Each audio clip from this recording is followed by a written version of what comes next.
본과의 말씀은 이사야 5장인데 1절부터 30절까지 제법 길게 잡았습니다. 7절까지만 잡았으면 좋겠습니다만 마지막 절까지 받아서 본과의 말씀이니까 빨리 좀 달려보기 위해서 이렇게 한 것 같은데 너무 많이 잡은 것 같아요. 말씀의 제목은 열매 없는 포도원과 6가지 화에 대해서 이렇게 말씀의 제목을 잡았는데 7절까지 제가 말씀드렸던 것처럼 자, 극상품 포도나무, 하나님께서 우리에게 원하시는 바는 이런 포도를 맺기 원하셨는데 그들은 그러한 포도를 맺었는가? 그렇지 않고 들포도를 맺었다는 것이 7절의 말씀이에요. 포도원의 노래라고 일명 불리는 말씀이죠. 그리고 이제 두 번째가 23절까지 8절부터 6가지 화에 대해서 어떤 자들이 화를 당하게 될 것인지, 그리고 마지막 세 번째 24절과 30절은 진노와 심판에 대해서 말씀한 그런 대목입니다. 이 말씀을 통해서 하나님께서 이스라엘 백성들의 그리고 유다의 백성들이 죄악에 대해서 어떻게 심판하실 것인가 좀 더 구체적으로 이렇게 말씀한 그런 말씀입니다. 1절 먼저 보시면은요, 내가 나의 사랑하는 자를 위하여 노래하되 나의 사랑하는 자의 포도원을 노래하리라. 나의 사랑하는 자에게 포도원이 있음이며 심히 기름진 산에로다. 일명 포도원의 노래라고 불리는 7절까지 있는 그런 말씀인데, 이사야 선지자가 하나님을 위해서 시를 지었습니다. 여기서 내가 라는 것은 그러니까 이사야 선지자를 얘기하는 거고, 나의 사랑하는 자는 누굴 얘기를 하겠어요? 하나님을 얘기를 하는 거고, 그리고 포도원은 뒤에 7절에서도 나오는데 이스라엘 족속을 얘기를 하는 거고, 포도나무는 그런 유다의 사람들을 얘기를 합니다. 그러니까 하나님께서 그 포도원에 가장 사랑하는 그 이스라엘 백성들, 유다의 백성들을 심었어요. 아주 기름진 산. 기름진 산은 가나안 땅을 얘기를 하겠지요. 그 기름진 땅에다 심어서 그 백성들이 포도나무가 좋은 포도를 맺히는 것처럼 이스라엘 백성들이 그 가나안 땅에서 하나님께서 원하시는 그 믿음의 열매 잘 맺혀나가고 하나님의 백성답게 하나님을 공경하며 하나님을 경외하며 믿음으로 살기를 원하셨습니다. 2절의 말씀이죠. 2절 보시면 땅을 파서 돌을 제하고 극상품 포도나무를 심었었도다. 그 중에 망대를 세웠고 그 안에 술틀을 팠었도다. 좋은 포도 맺기를 바랐더니 들포도를 맺혔도다. 하나님께서 그 포도원에다가 그 이스라엘 백성들을 심고, 또 2절에서는 그랬어요. 땅을 파서 돌을 제하고, 말 그대로 포도원을 심으려고 하면 돌을 제해야 되잖아요. 그렇지만 이 돌을 제했다기에는 영적인 의미로 그 이스라엘 백성들을 괴롭혔던 그 가나안 7족속, 그에 섬겼던 그 잘못된 우상 섬긴 문화를 다 뽑아내고 거기에다가 누구를 심었다는 거예요? 이스라엘 백성들을 샥 심었어요. 극상품 포도를 심었다고요. 가장 하나님께서 그 생각하시고 사랑하시는 극상품 포도, 아주 귀한 포도를 그 땅에다 심었습니다. 그리고 또 심고 난 다음에 그것만 하는 게 아니고 또 망대를 세웠어요. 그러니까 망대에는 포도원을 헐려고 들어오는 그 들짐승이나 도둑들을 막기 위해서 망대를 세웠다고요. 보호해 주시는 것을 상징으로. 또 그 안에 뭐를 심었어요? 또 술틀을 팠어요.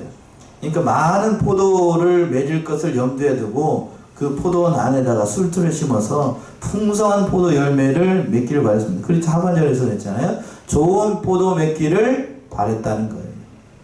하나님께서 이렇게 아껴주시고 그 모든 것을 다 드려서 이스라엘 백성들을 가나안 땅에다 심었으니까 하나님 잘 섬기고 잘 믿고 그렇기를 바랬더니 뭔 포도를 맺혔다고요?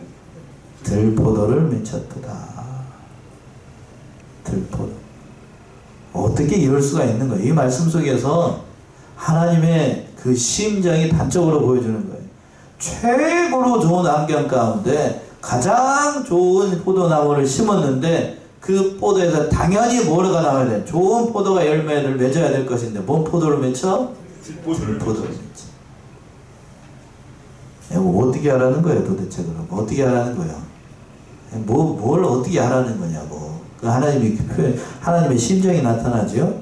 목사님 강의에서 그런 표현이 있습니다. 한국 사람은 돈을 모으면 죽는다 라는 그런 사람이 속담이 있대요. 뭐야? 어느 사람은 돈을 모으면 죽는다고? 한국 사람은 돈을 모으면 죽는다. 이걸 좀 더 의역하면 사람은 부자가 되면 죽는다. 그런가요? 안 그런가요? 영적인 의미가 담겨 있는 거죠. 한국 사람은 형편이 조금만 더 나아지면 힘쓰고 노력하는 것이 아니라 방탕한 생활을 하기 때문에 이런 속담이 있는 거예요. 한국 사람만 그럴까? 이 사람의 인두급을 살고 있는 사람은 조금만 형편이 나아지게 되면 죄 짓기 쉬워요. 죄 짓기 쉬워. 그게 사람의 본성이죠. 오늘 본문의 말씀도 마찬가지입니다. 그 말씀 그대로 적용하면 가장 좋은 환경을 하나님께서 주셨어요. 그러면 그곳에서 하나님 감사합니다.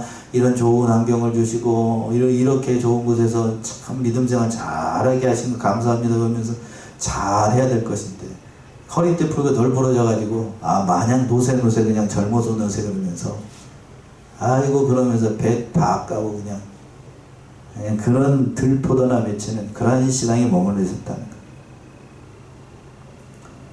그러니까 하나님께서 그 마음을 이렇게 표현해요. 3절 보시면 예루살렘 거민과 유다 사람들아 구하노니 이제 나와 내 포도원 사이에 판단하라. 하나님의 안타까운 마음이 표현된 것인데 예루살렘 거민이나 유다의 사람들아 이제 나와서 너하고 나하고 판단해보자. 하나님께서 이렇게 말씀을 하시는 거예요. 판단해보자라고 해서 이스라엘 백성들, 유다의 백성들이 옳게 판단할 수 있을까? 판단 못하지요. 영의 눈이 가려져 있는데 뭘 판단을 해? 판단은커녕 왜 나에게 이런 짓을 했냐고, 왜 나에게 이런 걸 했냐고 더 달라들지 않으면 다행이죠. 4절 보시면 내가 내 포도원을 위하여 행한 것 외에 무엇을 더할 것이 있었으랴. 내가 좋은 포도 맺기를 기다렸거늘 들포도를 맺힘은 어찌민고. 하나님께서 판단하라고 얘기를 하시면서 4절에서 보시면 더 하나님의 안타까운 마음이 잘 표현되어 있어요. 내가 여기서 나는 누구를 얘기하는 가 하나님이죠.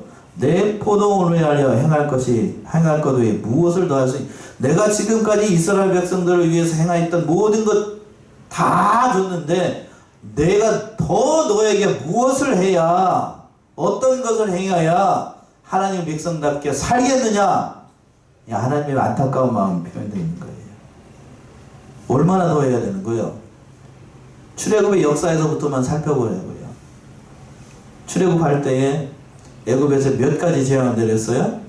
모세를 통하여서 10가지 재앙을 내렸죠. 그래가지고 어디로 몰고 옵니까? 홍해바다 앞으로 몰아가. 지팡이를 대니까 홍해가 어떻게 달라져요? 쫙 갈아가지고 마른 땅을 건너가지고 홍해를 건너왔어. 그리고 난 다음에 40년 동안 낮에는 구름 기둥으로 밤에는 불 기둥으로 그 백성을 인도하고 먹을 것이 없는 그 광야에서 아침에 나가게 하면 눈처럼, 지금 눈 많이 왔잖아요. 눈처럼 하얗게 그냥 뭐가 쌓이고 만나가 쌓이고 메추라기가 쌓이고 그걸 먹고 하루하루를 살아가게 했어. 그리고 약속의 기간 40년이 지나고 나니까 어느 땅에 돌아와서 그 가나안 땅에 들어와가지고 그 가나안 땅에서 그 모든 것을 가장 좋은 것을 주셔가지고 가나안 7족속을 다 몰아내고 여호수아를 통하여서 그 땅에 살게끔 하셨습니다. 그렇다라고 하면 하나님의 백성답게 그 땅에서 잘 살기 하나님을 섬기고 살아야 될 것인데 그러지 않았어요. 좋은 포도 맺기를 바랬다는 건 그 말씀이에요. 그런데 그들이 뭐를 했는가? 들포도를 맺었어. 하나님 떠났다고 쉽게 얘기해서 하나님 떠나고 하나님 배은 명백하고 하나님 떠나버렸어. 그래서 내가 했던 것, 즉 하나님의 입장에서 내가 너희를 위해서 했던 모든 것이 무슨 소용이 있느냐 이렇게 말씀하는 거지. 이렇게 자 5절 보시면 그래서 이제 내가 내 포도원에 어떻게 행할 것을 너희에게 이르리라. 내가 그 울타리를 걷어 먹힘을 않게 하며 그 담을 헐어 질팔 뛰게 할 것이요. 그러니까 하나님께서 이제 그 백성들 심판하실 것을 이렇게 얘기하는 이제 내가 내 포도원을 어떻게 할 것을 너에게 이르리라. 내가 울타리를 어떻게 해버리고 울타리를 걷어버리고 또 그걸 먹힘을 당하게 할 것이고 또 뭐를 헐어버리고 그 담을 헐어버리고 포도원에 울타리를 할고 담을 헐어버리면 그 안에 누가 다 들어오는 거예요. 이제 여우가 들어오고 각종 동물이 다 들어와가지고 그냥 포도 다 따버릴 거 아니냐고 다 따먹어볼 거 아니냐.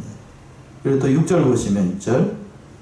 내가 그것으로 황목케 하리니 다시는 가지를 자름이나 북을 돋우지 못하여 진료와 형국이 날 것이며 내가 또 구름을 명하여 그 위에 비를 내리지 말라 하리라 하셨으니 내가 그것으로 황목해, 포도원을 황목해 한다. 어떻게 황목해 하는가? 그 하반절에 다시는 가지를 어떻게 한다고요? 자르지. 자, 포도 가지치기 안 하고 그냥 가만히 놔두면 좋은 포도 맺나요?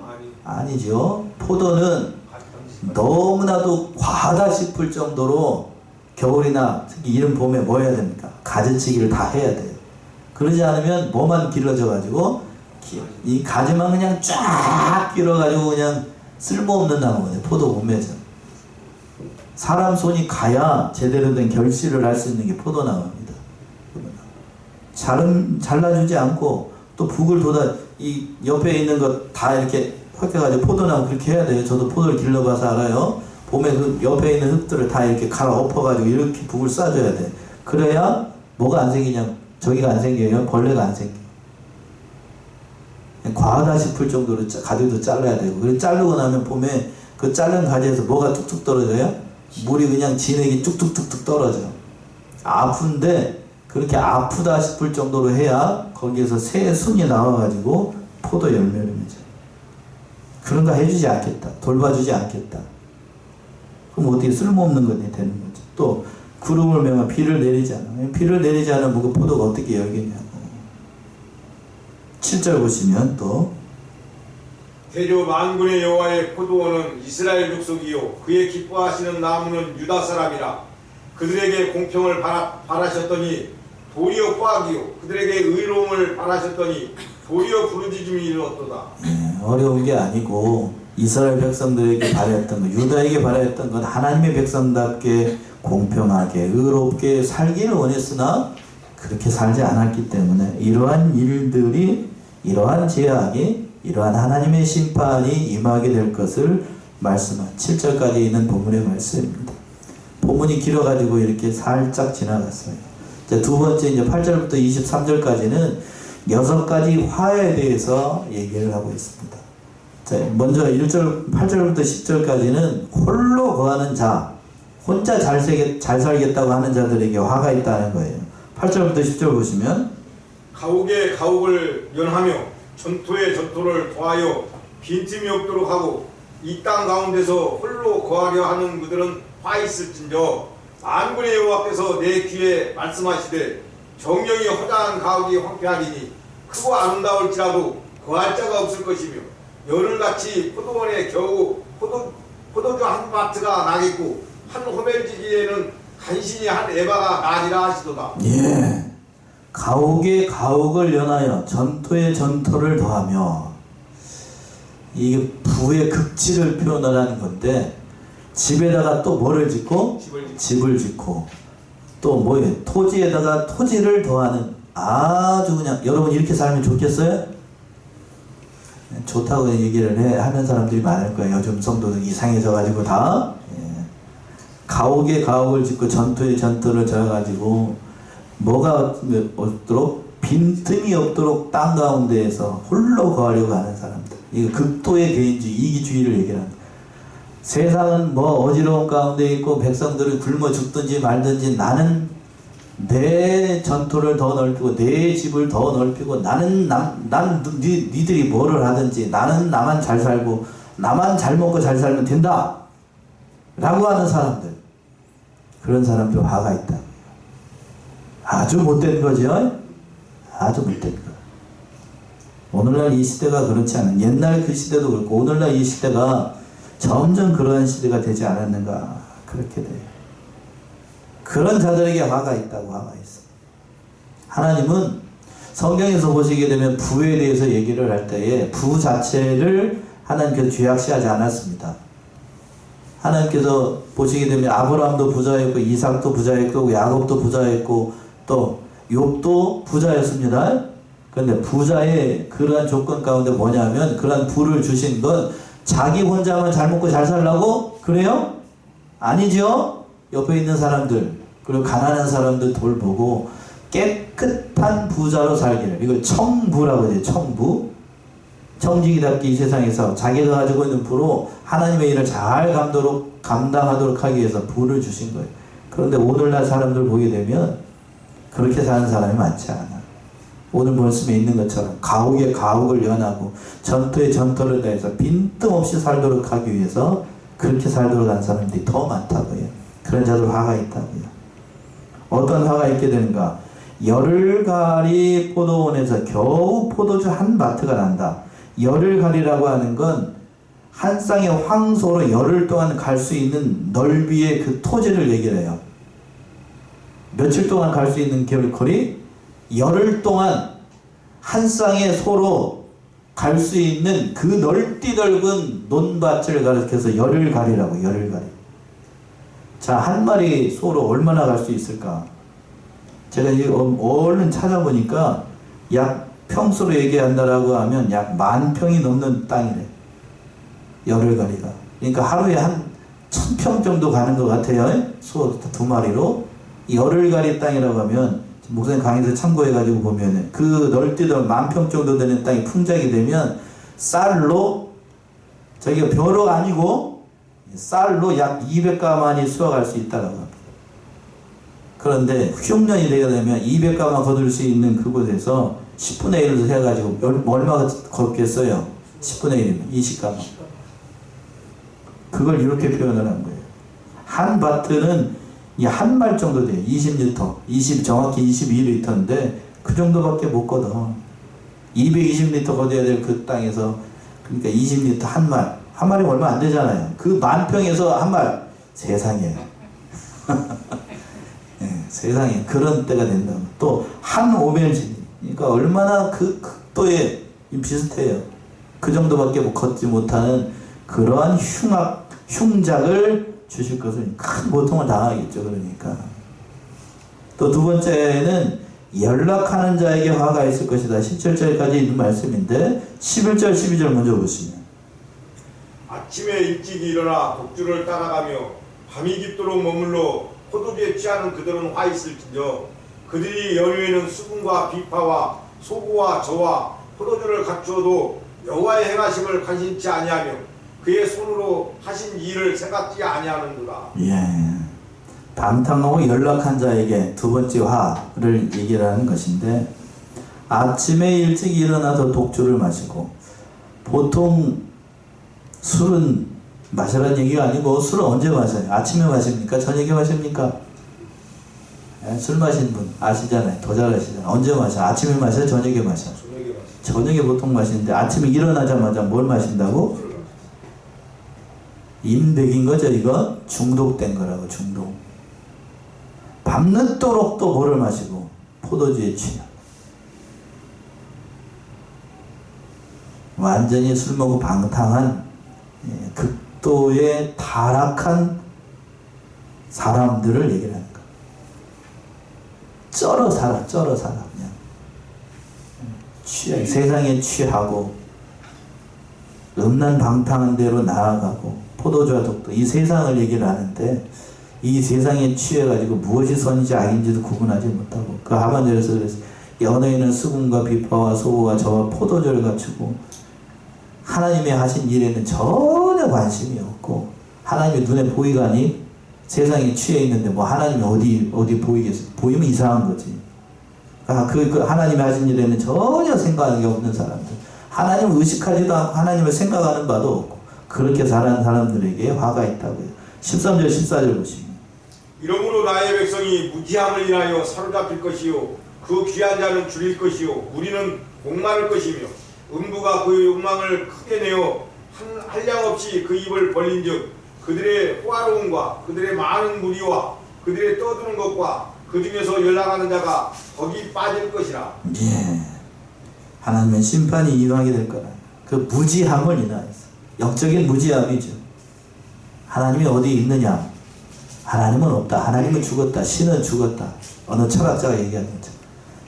그것이 결국 무지함으로 인하여서 결국은 그 자리에 빠져서 그 연락하는 자, 그런 자들이 빠져서 결국 하나님의 심판을 피할 수 없게 된다.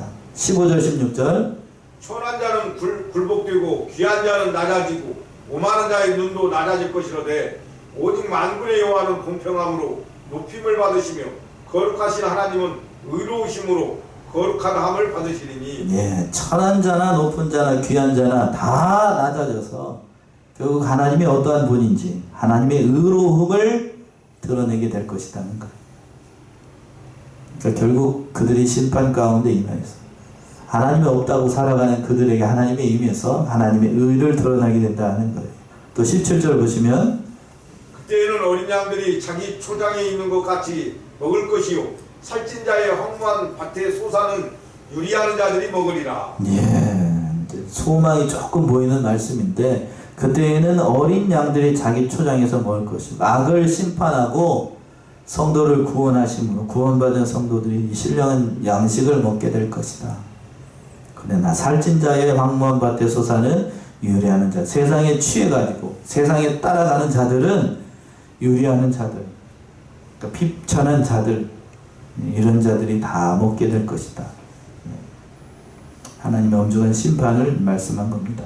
세 번째는 18절과 19절에 있는 것처럼 죄를 끌고 다니는 자, 죄악 가운데 있는 자들이 어떤 화를 당하게 될 것인가, 그걸 얘기를 한 거예요. 18절을 보시면 거짓으로 끈을 삼아 죄악을 끌며 수레줄로 함같이 죄악을 끄는 자는 화 있을진저. 예, 거짓으로 끈을 삼아 죄악을 끌며 수레줄로 함과 같이 죄악을 끄는 자는 화가 있다. 죄악을 끈다. 계속해서 죄된 길을 걸어가는 자를 얘기하는 거예요. 무슨 얘기인가 하면 한 사람이 어떤 죄를 졌어요. 그런데 그 죄를 지은 것에 대해서 회개하고 바로 서지 않으면 그 죄를 숨기기 위해서 죄가 또 뭐를 낳아? 죄를 낳아. 우리말 속담에 그런 말이 있죠. 바늘 도둑이 뭔 도둑 된다? 소도둑 된다. 바늘 훔친 걸 회개하지 않으면 그 죄가 자라가지고 뭐를 훔쳐 이제? 소를 훔치고, 소를 훔친 걸 숨기기 위해서 이제 결국엔 누구까지 죽이는가? 소 주인까지 죽여. 거짓말이 뭐를 낳고 거짓말을 낳고, 죄를 숨기기 위해서 죄가 죄를 낳고 죄가 죄를 낳고 죄가 죄를 낳아. 결국 그 사람은 어떻게 되는가? 비참한 결과를 줘야 돼. 비참한 결과. 참 자꾸면 그 모든 형편이 그런 것 같아. 이 시대의 악함, 악이 악을 낳아. 악이 점점 관영해져서 화인 맞은 양심이 되면 이 돌이킬 수가 없어. 하나님의 말씀이 그 양심 가운데 호소해가지고 그 양심 가운데 호소해서 선한 길로 돌이켜야 되는데, 하나님의 말씀이 성령 가운데 우리 마음 가운데 역사하셔서 돌이키도록 해야 될 것인데, 화인 맞은 양심이 되면 하나님의 말씀을 들어도 돌이킨다고요? 안 돌이킨다고요? 안 돌이켜. 아무런 효력을 발휘하지 못해. 그 자체가 저주예요. 말씀을 들어도 말씀이 들을 귀가 없어. 아무리 얘기를 해도 듣지를 못해. 선악을 분별하지 못해. 그 자체가 저주라고. 그 자체가. 19절 보시면 19절.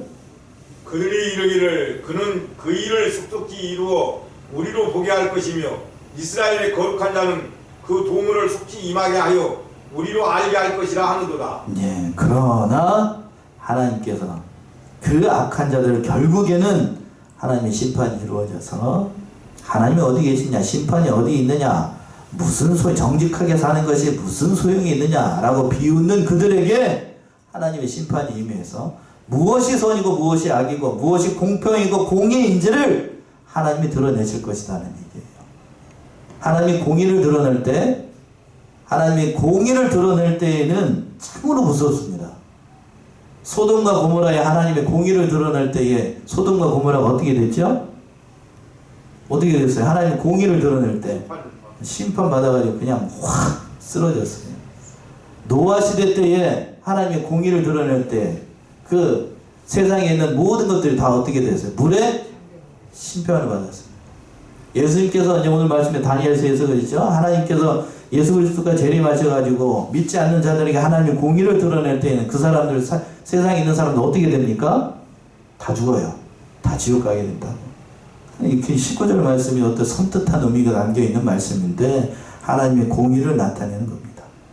또 4절에 이제 20절의 말씀이 제가 오늘 좀 말씀을 하고 싶은 말씀인데, 참 악을 선하다, 선을 악하다 하는 자들은 참으로 화를 당하게 돼요.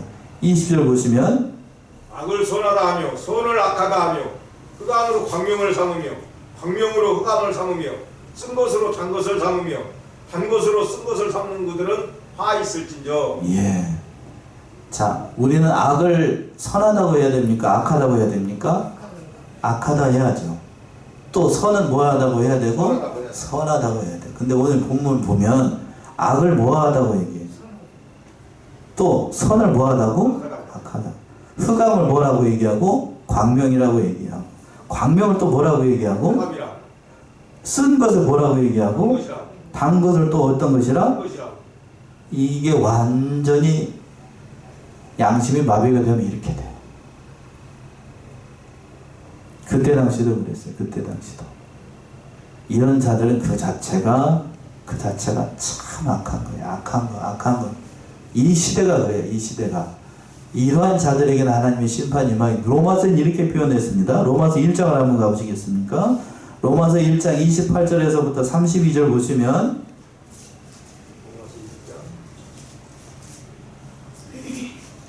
또한 저희가 마음에 하나님 두기를 싫어하며 하나님께서 이를 그 상실한 마음대로 내어버려 두사 합당치 못한 일을 하게 하셨으니 곧 모든 불의, 추악, 탐욕, 악의가 가득한 자요, 시기, 살인, 분쟁, 사기, 압독이 가득한 자요, 수근수근하는 자요, 비방하는 자요, 하나님의 미워하시는 자요, 능욕하는 자요, 교만한 자요, 자랑하는 자요, 악을 도모하는 자요, 부모를 거역하는 자요, 우매한 자요, 배약하는 자요, 무정한 자요, 무자비한 자라.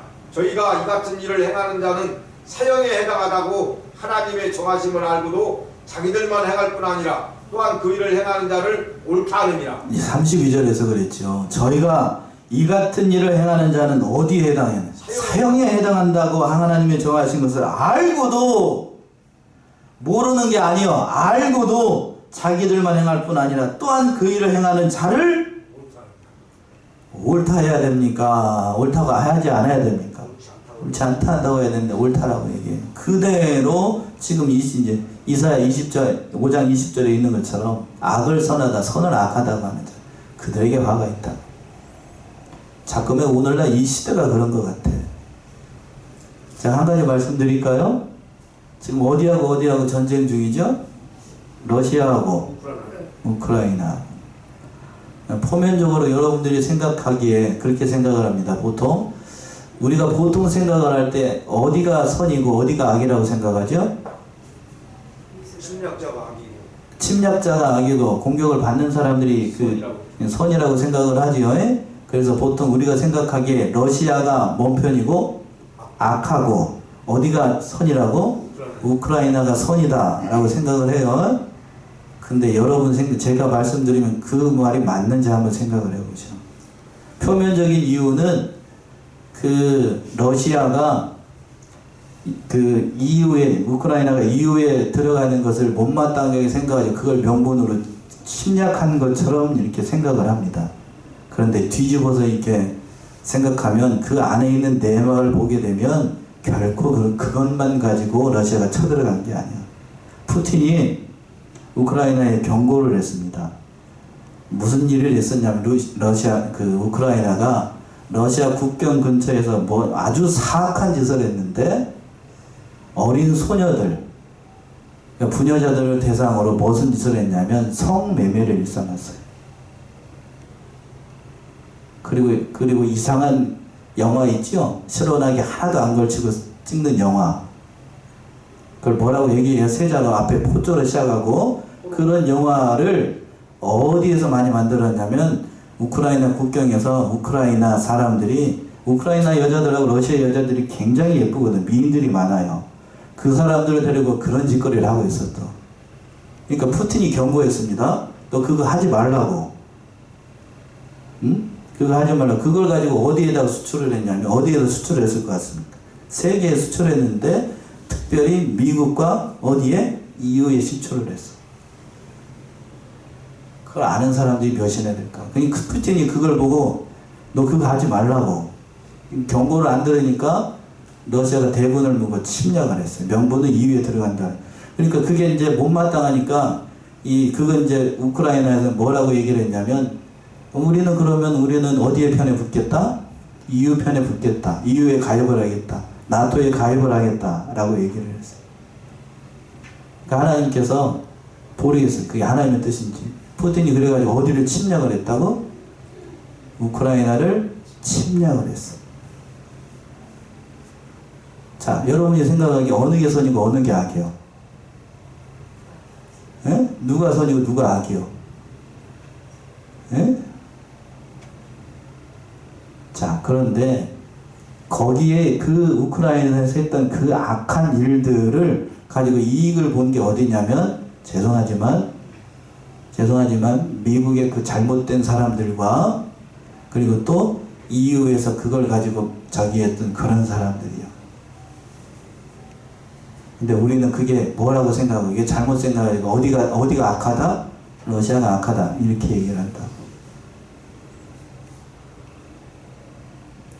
세계의 지금 흐름 가운데 잘못된 그 정치 노선이 지금 많이 전 세계를 휩쓸고 있는데, 그걸 무슨 주의라고 얘기를 하냐면 PC주의라고 해요. 혹시 여러분 들어보셨나요? PC주의. PC주의가 뭐예요? 정치적 옳음이라고 얘기합니다. Political Correctness라고 해서 정치적 옳음. 근데 표면적으로 봤을 때에는 옳은 것을 옳다라고 얘기하고 또 잘못된 것을 잘못된 것이라고 얘기하면 얼마나 좋겠어요.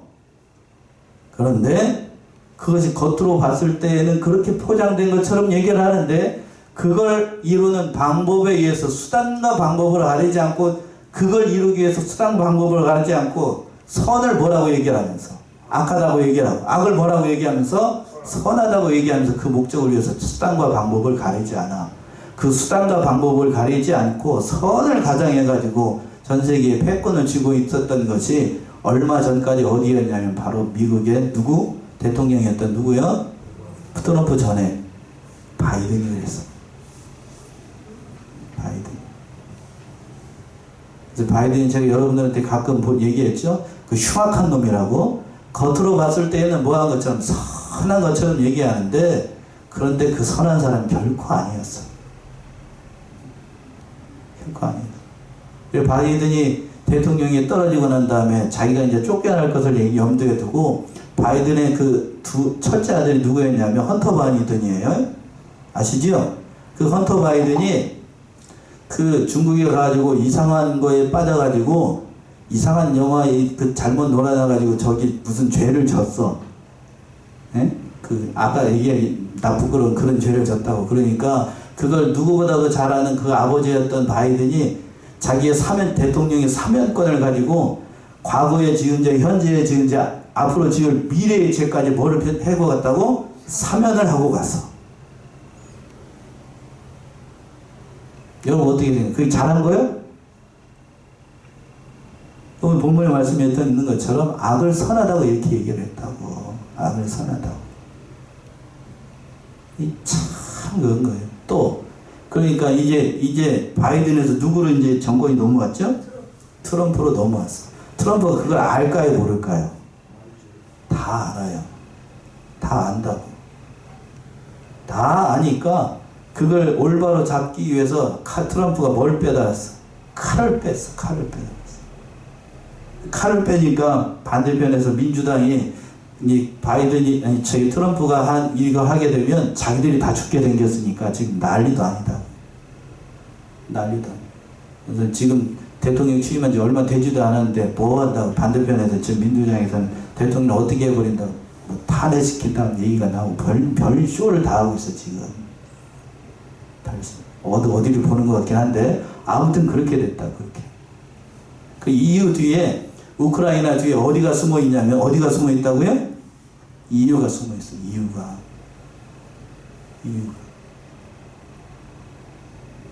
그래서 완전히 이거 지금 겉으로 봤을 때는 우리가 생각하는 것처럼 어디가 선한 것처럼 우크라이나가 선한 것처럼 생각을 하는데 그게 아니었던 거예요. 까놓고 보니까. 뒤에서 숨어가지고 그걸 통해서 이 자신들의 이익을 다 추구하면서 겉으로는 뭐하는 것처럼 선한 것처럼 얘기를 하는데 속을 까놓고 보니까 그들이 악한 사람들이었고 그러니까 하나님께서 그 심판을 하시기 위해서 이런 전쟁, 완전히 만약에 미국이 그렇다라고 하면, 바이든이 전쟁에 이기려고 했다라고 하면 한 번에 지원을 해가지고, 그렇죠?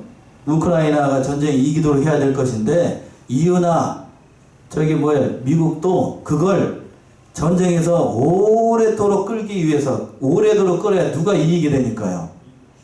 자기들이 이익이 되니까.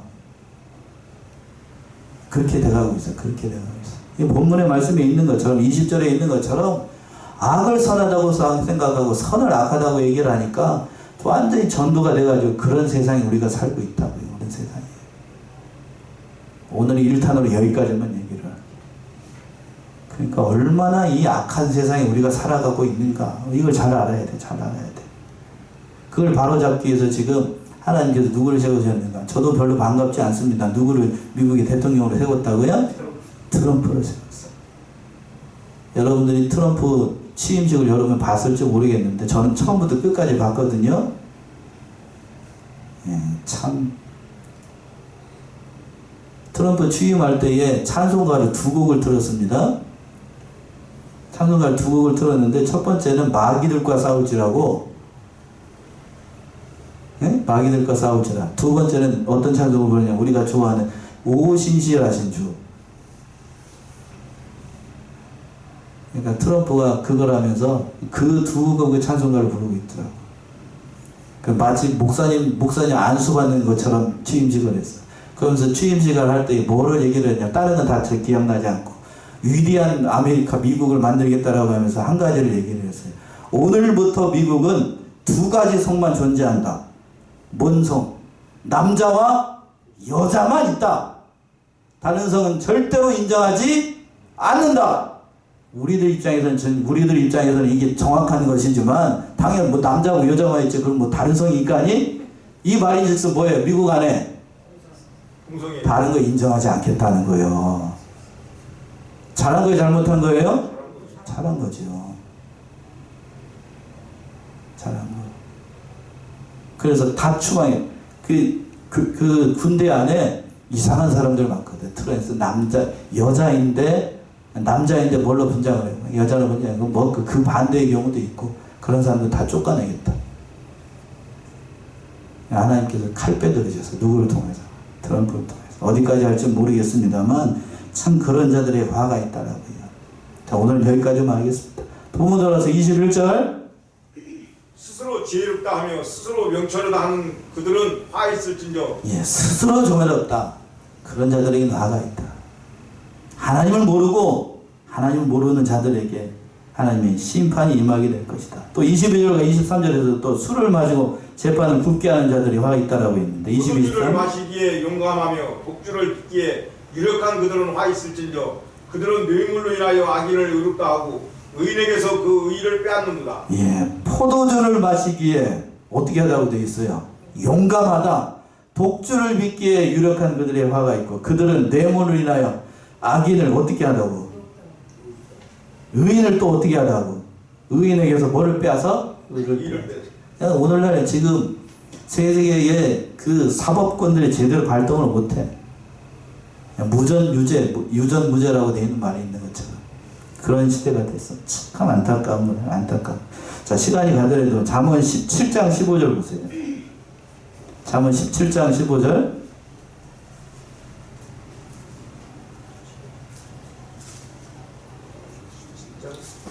잠언 17장 15절. 악인을 높다고 의인을 악하다는 이 두 사람은 다 여호와께 뇌물 받느니라. 예, 악인을 의롭다 하며 의인을 악하다 하는 이 두 사람은 누가 미워하신다고? 여호와의 미워하심. 이 세상이 그래요. 이 세상이 지금 이 세상. 의인이 뭘로 등갑을 하고? 악인으로 등갑을 하고, 또 악인이 뭘로 등갑을 하고? 의인으로 등갑을 해가지고 그러한 이상한 세상에 살고 있어. 그러나 그 조만간에 다 드러날 거예요. 조만간에 다. 하나님께서 심판하신다고 말씀하셨잖아요.